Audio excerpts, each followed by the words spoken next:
Okay, so let's talk about Elon Musk, right? And this whole data thing with DOGE and the US Treasury. Have you ever heard of this thing? It's called the Bureau of Fiscal Oh, Services. yeah, yeah. So it's this like massive system that the Treasury uses to handle, I don't know, trillions of dollars in payments every year. I mean, we're talking Social Security, tax refunds, even like Medicaid stuff. Wow. So early February, Musk's Department of Government Efficiency, DOGE, they got access to it. Oh, wow. We're talking names, Social Security numbers, bank details, all of it.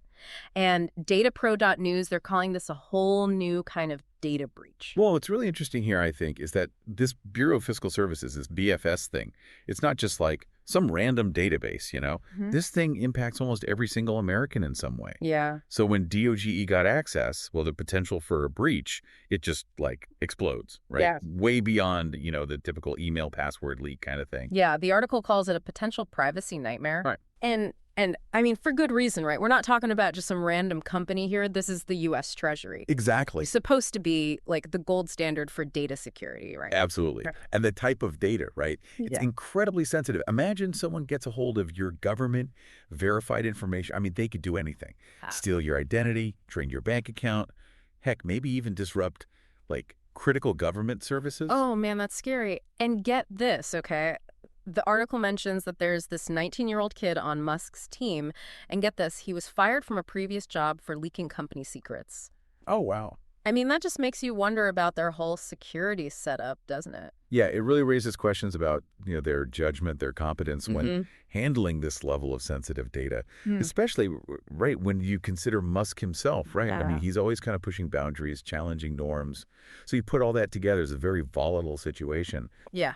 Yeah, for sure. So how bad is this, really? I mean, is this like DEFCON 1 bad? Because the Connecticut Attorney General, he actually called it the largest data breach in American history. Yeah. Is that hyperbole? I mean, weren't there bigger breaches, like that Yahoo one from a while back? Yeah, so while the scale of this is definitely comparable to some of the biggest breaches we've seen, the potential impact here, it feels different, right? Okay. So, yeah, Yahoo, they had billions of accounts affected, but this is government-verified financial data. That's a whole other level. It carries a different weight, Yeah. like a stamp of authenticity that makes it way more valuable for, let's just say, not so good purposes. So it's not just about the quantity of the data, it's the quality of the data. Yeah, exactly. And the impact could go way beyond just individuals, right? Yeah. The article mentioned something called systemic risk. What is that exactly? Okay, so think of this BFS system like as critical infrastructure for the U.S. economy, right? Okay. If you compromise its security, Yeah. you can have like far-reaching consequences. Like what? Widespread payment delays, frozen bank accounts. I mean, even the manipulation of government funds. The potential for chaos is huge. So even if this isn't technically the biggest data breach ever, the fallout could be way worse Right. because of the type of data and then, the potential for just like mass disruption. Yeah, exactly. This whole thing really challenges, I think, our very understanding of what a data breach even is. Right. And what are really the most dangerous elements of it. It's not just about the number of records exposed anymore. So 19 states, they filed a lawsuit almost immediately, and a federal judge actually issued a restraining order ordering DOGE to destroy all the data they downloaded. Yeah. But what are the specific legal arguments here? Didn't the Trump administration, didn't they approve DOGE's access in the first place? Yeah, so the lawsuit claims violations of several privacy laws, but the big one is the Privacy Act of 1974. Basically, they're arguing that this level of data access was way too much, like a gross overreach, that it went way beyond what was reasonably needed to, slash government waste, Yeah. which is what DOGE claims their whole mission is. It almost sounds like this classic clash between government efficiency and individual privacy, Yeah. But is the Privacy Act, is that really enough these days? I mean, it was written way before the internet even existed. That's a really good question. Yeah. I think this whole situation really highlights that question. Yeah. Are our current legal frameworks even equipped to handle this complexity of data security and privacy in the 21st century? Yeah, definitely. So we've got this potential legal battle brewing, but what about the ethical implications here? Because the article highlights the challenges for data professionals, right? People who understand the importance of, responsible data management. Yeah, data professionals, they're increasingly finding themselves on the front lines of these ethical battles. They have a responsibility to uphold the highest standards for data security and privacy, regardless of the political agendas or, pressure from their employers. Yeah. And honestly, it's a tough spot to be in. Yeah, for sure. Imagine being a data scientist working for DOGE right now and seeing all this unfold. It's like, do you follow orders or do you stand up for what you believe is right, even if it means risking your job? Like, it's a real life ethical dilemma straight out of textbook. It is. And I think it underscores the need for really robust ethical frameworks and clear guidelines for data governance, particularly in the tech industry. It's not just about technical skills anymore. It's about ethical decision-making. And what about Elon Musk himself? Right. He's this larger than life figure, and his involvement just adds another layer of complexity to this whole thing. Oh, absolutely. Musk, he's powerful, he's controversial, and frankly, his leadership of DOGE raises a lot of red flags. I mean, remember that 19-year-old employee we talked about? Leaked company secrets? It makes you wonder what kind of culture he fosters, and whether his team, do they even have the necessary experience and security clearances to handle this kind of data responsibly? Okay, so we've talked about how this is massive, right? Potential legal battles, ethical concerns, economic ramifications. But the article calls this a new kind of data breach. What makes this different from what we've seen before? Well, usually, right, we think about data breaches as like these external hackers trying to break into systems. Right, yeah. But the threat's coming from within the system itself. We're talking about a government entity backed by someone like Elon Musk, potentially overstepping boundaries and accessing sensitive data without proper justification. I think this raises a whole new set of challenges for security and privacy in the digital age.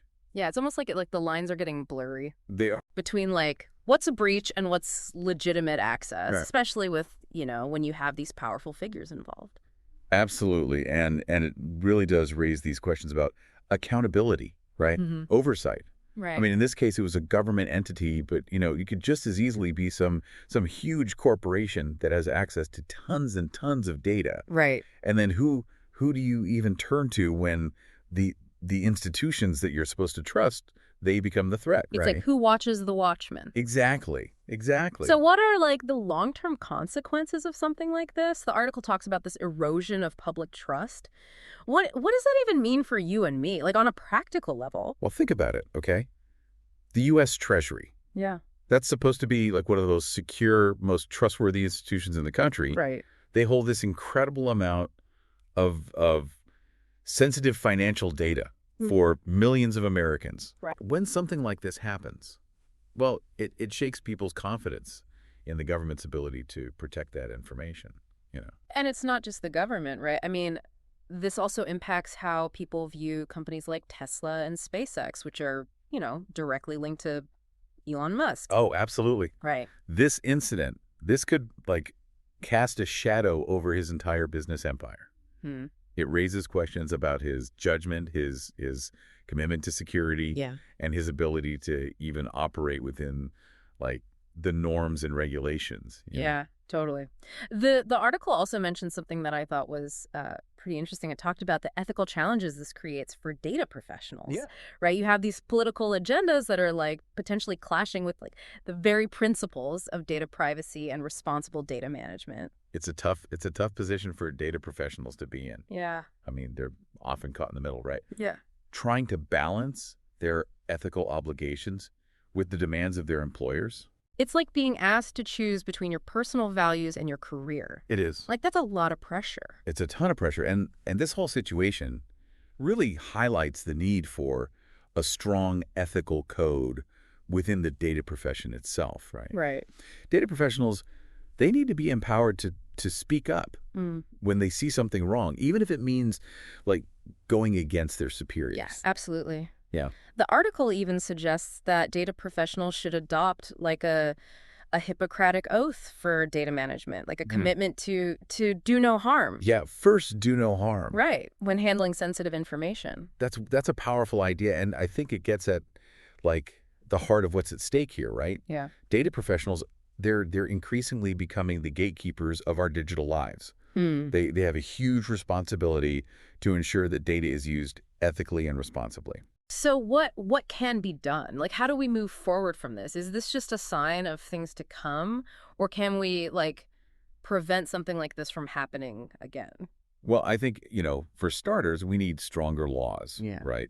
Clearer regulations Yeah. that define data privacy rates and hold organizations accountable for breaches. Okay. The Privacy Act in 1974, it was a good start, but it clearly needs an update. Yeah, for sure. I mean, it seems like every other week we're hearing about some new data breach, privacy violation. It's constant. Right. Are the current penalties, are they even enough to deter these companies from cutting corners on security? I think tougher penalties are part of the solution. Okay. We need to make it clear there are real consequences for mishandling personal data. Yeah. But it's not just about punishment, right? It's also about incentivizing companies to adopt best practices. Okay. So what would that look like? What are some concrete steps that organizations can take to improve their data governance and actually protect people's information? I mean, first and foremost, right, companies need to invest in robust cybersecurity measures. Okay. We're talking encryption, multi-factor authentication, Yeah. regular security audits. Okay. They also need to have clear data retention policies Right. and make sure that sensitive information is only accessed by people who are actually authorized to see it. And that's where the role of data professionals becomes even more critical. Right. 100%. I mean, they're the ones on the ground building and maintaining these systems. They are, Wow. absolutely. Data professionals, they need to be equipped, right? They need the knowledge and skills to ensure that data is handled responsibly and ethically, at every stage. Mm-hmm. And they need the support of their organizations to actually prioritize security and privacy, even if it costs them something. So it's about more than just technical expertise, right? It's about fostering this culture of data privacy and responsibility within organizations from the top down. It is. It's got to be baked into the DNA of any company that handles personal information. Yeah. It can't be an afterthought, or something you just tack on at the end. It's got to be a core value that drives decision-making at every level. The article also mentioned a company called dFakto. Yeah. And they seem to be doing some really interesting work in this area of data governance. They are, yeah. They apparently offer these products and services to help businesses, improve data quality, ensure compliance with regulations. Yeah, dFakto, they specialize in data-driven governance solutions. Okay. Their main product, Data Factory, it helps automate a lot of those data management tasks. Makes it easier for companies to track their data, make sure it's being used properly, So it sounds like they're trying to make it easier for companies to do the right thing when it comes to data. Yeah. Which is, that's encouraging. It is. Right. They also have this other product called bVault. Okay. And it uses something called data vault modeling, which is this way of structuring data that makes it way more secure, less vulnerable to attacks. Interesting. Yeah, it's like building a fortress around your most sensitive information. So there are tools and resources out there to help companies improve their data governance. Yeah.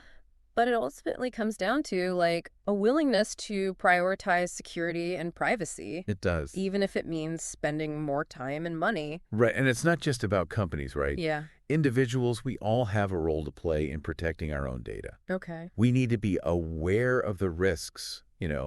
We need to actually read those privacy policies, as boring as they are. Yeah. And just be cautious about the information that we're sharing online.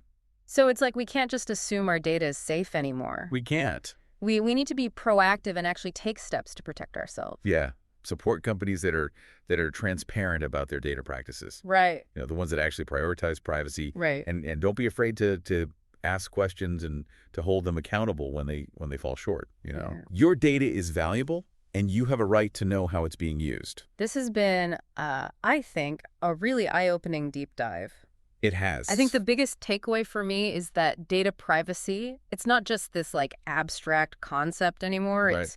It's something that affects us. It does. Our lives, our security, even our freedom. Absolutely. And it's an ongoing conversation, right? Yeah. The landscape changes constantly, and we need to stay informed. We need to stay engaged. Right. To make sure that our data is being used responsibly and ethically. Well, I think you've given us a lot to think about. I hope so. This whole DOGE and Treasury thing, it's a wake-up call. It is. It shows us that the stakes, they're higher than ever. Yeah. When it comes to data security and privacy. Absolutely. It's a complex issue. There are no easy answers. Yeah. But I think by having these conversations and raising awareness, Mm-hmm. we can start to create a more secure and trustworthy digital world for everyone. So to all our listeners out there, stay vigilant, stay curious, See, and keep asking questions. keep them coming. Your privacy depends on it. It really does. Thanks for joining us for this deep dive, Thanks for having me. and we'll see you next time. See ya. You know, what really kind of struck me about this whole thing with DOGE, Yeah. it's not just about, like, hackers anymore, you know? Right. The threats coming from the inside, It is. from powerful people Yeah. or institutions who might just abuse their access. Right. It's like that cybersecurity expert, what was his name? Schneier. Joiner. Yeah. He said it in the article. He said, when the attacker isn't a hacker but your own government, well, then the rules change. That's a good quote. Yeah. Right. It makes you wonder who you can really trust. It does. It really does. Yeah. I mean, we rely on these institutions, right, to protect our data. We do. And when they become the threat, well, it's unnerving. Yeah. It creates this sense of vulnerability, uncertainty. Yeah. Yeah. The article, it also talks about the ethical dilemmas this raises for data professionals. Yeah. Right? Yeah. It talks about how some might feel pressured Right. to compromise their principles, you know, all for efficiency or the greater good. Right. The ends justify the means kind of thing. Yeah. That's a slippery slope, right? It is. Once you start sacrificing those ethical principles, it becomes really easy to justify almost anything, right? Yeah. Data professionals, I think they have a unique responsibility in today's world. I mean, they hold the keys to our digital lives, and it's just crucial that they use that power ethically. Yeah. It's like they need their own their own version of the Hippocratic Oath. Oh. First, do no harm, but Yeah. for data. Exactly. Yeah. First, Yeah. do no harm for data. A strong ethical code that prioritizes the well-being, the privacy of individuals above all else. So what can we do? Like as individuals, how do Yes. we protect ourselves? I mean, in this new landscape where the threats are, they're just getting more complex, harder to even identify. Well, I think awareness is key, right? Okay. You need to understand how your data is being collected, how it's being used, how it's being shared. Right. Read the privacy policies. Ugh, I know they're long, they're boring, they are. but read them and just be mindful. Be mindful of what you're sharing online. You know, It's like we can't just assume our data is safe anymore. you can't. No. We have to actually take steps to protect ourselves. Be proactive, exactly. Yeah, support companies that are transparent about how they handle data, right? Yeah, The ones that make privacy a priority. absolutely. And don't be afraid to ask questions, right? Yeah. Hold them accountable when they fall short, you know. Yeah. Your data is valuable. You have a right to know how it's being used. This has been a really eye-opening deep dive. Yes. I think the biggest takeaway for me is that data privacy, it's not just some abstract concept anymore. It's not. No, It really affects our lives. It does. In very real ways. very real ways. Our security, our freedom. For sure. And it's an ongoing conversation. It is, yeah. You know, the landscape's always changing, and we need to stay informed. We need to stay engaged Absolutely. to make sure our data is being used responsibly and ethically. Couldn't have said it better myself. So to all our listeners out there, Yeah. stay vigilant, stay curious, Stay curious. and keep asking those questions. Keep them coming. Your privacy depends on it. It really does. Thanks for joining us for this deep dive. Thanks for having me. We'll see you next time. See ya.